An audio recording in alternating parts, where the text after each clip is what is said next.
I'm sure as most of you already know, Stanley Black & Decker purchased the Craftsman tool name back in 2017, and in 2018 they released a bunch of tools under the Craftsman name. They started selling them at Lowe's, they sell them at Ace Hardware, and maybe a few other places. As a matter of fact, Napa is now going to be selling some Craftsman for the holiday season, so they are expanding where you can buy them.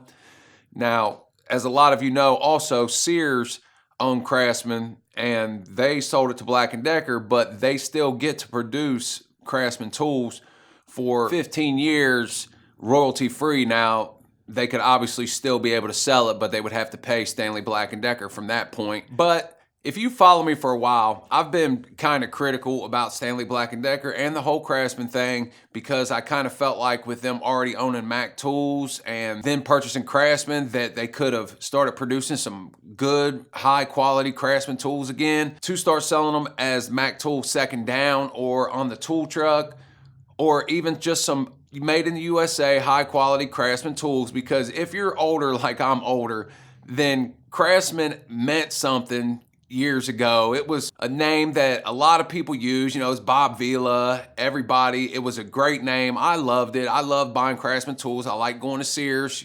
You used to go to Sears, exchange ratchets, exchange everything, no questions asked. They would just give you a new one off the shelf. And then Sears obviously ran that name into the ground. And me personally, after I went to exchange a ratchet that I had just bought and it broke, they gave me a rebuilt one that had somebody's initials carved in it. I get it home, I drop it immediately off of a stool out of the bag. It breaks again. So I took it back.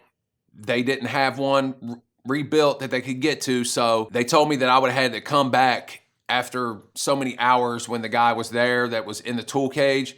But I ended up just taking a cheaper ratchet and just washing my hands with it and being done with it. And I haven't purchased any Craftsman since then. But back in May, they announced that they was going to be building a new plant in the US, Fort Worth, Texas, to produce some Craftsman tools. And on October 29th, they broke ground for that plant.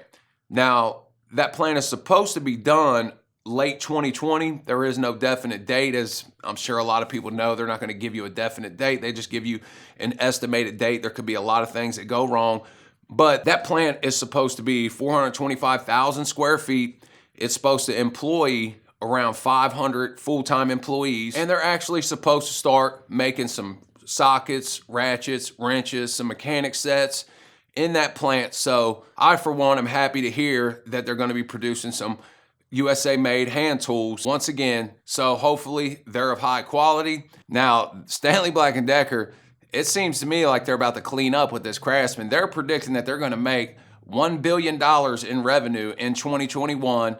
And we can see here the quote from Stanley Black & Decker, how they feel about the Craftsman name.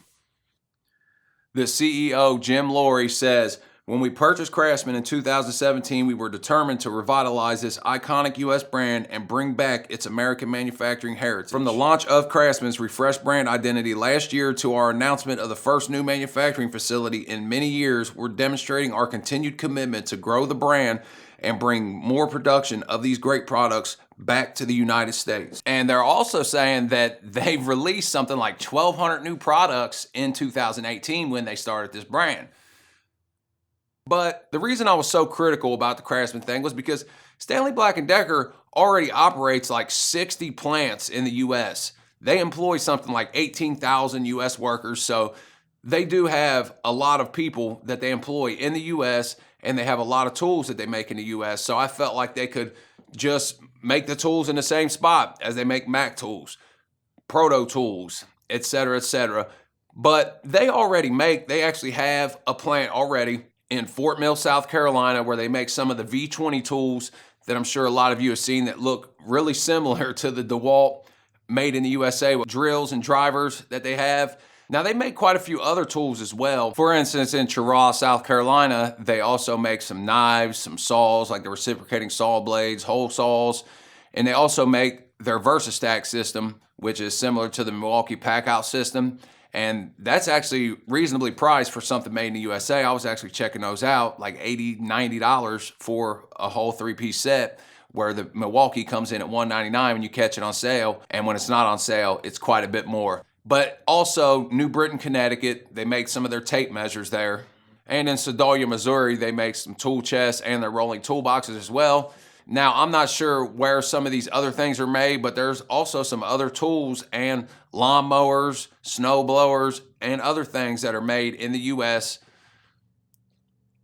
but I couldn't find out any information exactly where those were made, but they do claim they're made in the US. So I just wanted to make this video. I think that it's really good what they're doing, and I'm happy that they're doing this.